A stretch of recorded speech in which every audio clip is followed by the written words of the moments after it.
मैं ये बताना चाहता हूं कि बाबा बागेश्वर साहब अगर पागल कह दे हम लोगों को तो ये अच्छी बात है, कोई बेवकूफ बनाए तो ये अच्छी बात है। कहने के लिए बहुत सारी बातें थी।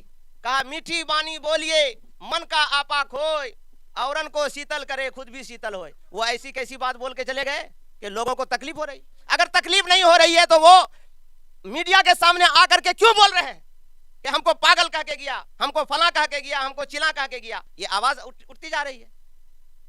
और इसके अलावा भी बहुत सारी बातें हैं कि जब बागेश्वर बाबा को यह भी पता था कि वहां पे भीड़ आएगी, हम जा रहे हैं, तो उनको तो पहले से अज्ञानी है, उसको तो ज्ञान बहुत ज्यादा है, पहले की बात भविष्यवाणी जान लेते हैं। तो उसको पता नहीं था कि 10 लाख आदमी हो जाएंगे, तो 10 लाख के हिसाब से उसको इंतजाम करवाना था। एक और सवाल मैं आपसे करना चाहूंगा और जानना चाहूंगा कि मुसलमानों को गाय के नाम पे मारा जाता है, क्या कहेंगे इस पर आप? मुसलमानों को गाय के नाम पर जो मारा जा रहा है ये कोई आज नई बात नहीं है, इससे पहले भी ये सब बात होती थी। लेकिन कुछ लोग आजकल आरएसएस के आगे बढ़ करके, बजरंग दल के आगे बढ़ करके इस काम में और ज्यादा आग जो पहले से जला हुआ था उसमें तेल डालने का और घी डालने का काम कर रहा है। और खामखा का जो लोग जो गाय जबह करे या ना करे, गाय को अगर ले जा रहा है बेचने के लिए, कितना मर्तबा तो ऐसा हुआ कि मुसलमान के समझ करके हिंदू को ही मारना शुरू कर दिया है, लोगों को तिजारत करना दुश्वार कर दिया है। तो ये गाय का दुश्मन नहीं है, मुसलमानों का दुश्मन नहीं है, बल्कि ये तो इंसानियत का दुश्मन है कि कोई भी आदमी अपना कारोबार कर रहा है, अपना धंधा कर रहा है, किसी तरह का तिजारत कर रहा है, बिजनेस कर रहा है, उस बिजनेस को लेकर के वो आदमी अपना जिंदगी गुजार रहा है, तो उस पे जाकर के हमला कर देना। लेकिन जो बड़े बड़े यही गाय के मांस के सिलसिले में बहुत बड़ी बड़ी ऐसी कंपनी है जो हिंदुस्तान के अंदर वो मुसलमानों की नहीं है। हमारे याददाश्त में आती है कि अल कबीर, ये सबसे बड़ी कंपनी है हिंदुस्तान के अंदर जो गाय का मांस को यहां से सप्लाई करता है। सबसे ज्यादा वहीं गाय को काटा जाता है और वो किसी मुसलमान का नहीं है, बल्कि मैं दावे के साथ कह सकता हूं कि हिंदुस्तान के सारे लोग जानते हैं, रिपोर्टर लोग भी जानते हैं कि कितनी कंपनी ज्यादा है मुसलमानों की या कितनी क्या कहते हैं कंपनी ज्यादा हिंदुओं की। ये सारे लोग वो लोग बताते क्यों नहीं है? खामखा का मुसलमान को हिंदू से, हिंदू को मुसलमान से ये गाय मांस गाय गोबर करते रहते हैं और हिंदू मुसलमान का भाईचारा को, उसकी बेटी को वो परेशान कर रहा है, उसकी बेटी को वो परेशान कर रहा है, उसके बच्चा को वो परेशान कर रहा है। इस तरह करके ये हिंदुस्तान को बर्बादी के मोड़ पे लेके चला गया है। मैं तो आप लोगों से यही आग्रह करता हूं कि आप लोग इस बात को भी बोला कीजिए कि सही बात क्या है और कितने कंपनी चलाने वाले गाय मांस का हिंदू भाई हैं और कितने गाय की कंपनी को चलाने वाले, गाय मांस की कंपनी को चलाने वाले मुसलमान भाई है। इस बात को बोले और वो लोग भी बोले आरएसएस का और बजरंग बल का कि ये लोग कैसे कैसे क्या कर रहे हैं।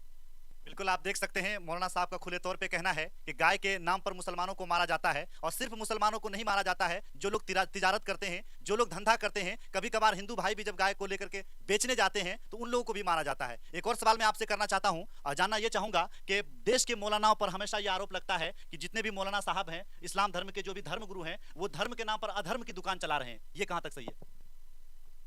देखिए, सबको आजादी के साथ अपने धर्म की प्रचार और प्रसार करने की इजाजत है।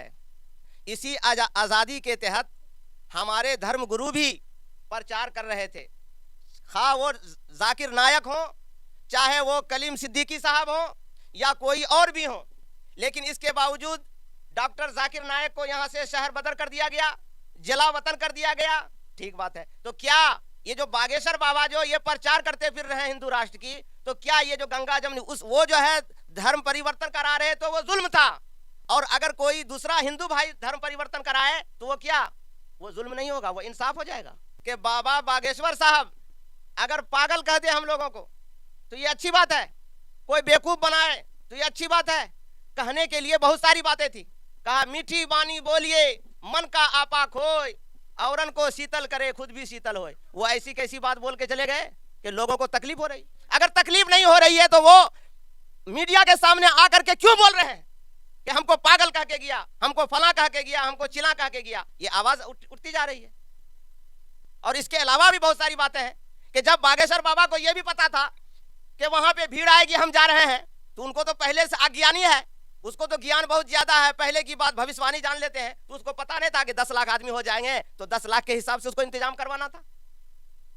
इसलिए हम आप लोगों से बहुत ही मोहब्बत के साथ, बहुत ही आरजू के साथ ये कहना चाहते हैं कि हिंदुस्तान की एकता को और हिंदुस्तान के अखंडता को अपनी जान पे खेल करके बचाने की कोशिश कीजिए। इस एकता और अखंडता को जो भी आदमी तोड़ने का काम करता है उसको हर एतबार से उसको बायकॉट कर दिया जाए, उसको ज़हन से निकाल दिया जाए।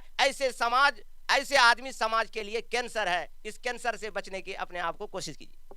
बिल्कुल, आप देख सकते हैं मौलाना शहनवाज हुसैन साहब तमाम सवालों का जवाब दे रहे हैं। अंतिम सवाल मैं आपसे करना चाहूंगा और जानना यह चाहूंगा कि धर्म परिवर्तन, हिंदू भाई भी धर्म परिवर्तन कर रहे हैं, मुसलमान भाई भी धर्म परिवर्तन कर रहे हैं, तो ये धर्म परिवर्तन करना कहां तक जायज है, इसमें क्या कुछ है, आप हमारे दर्शक को जरूर बताएं।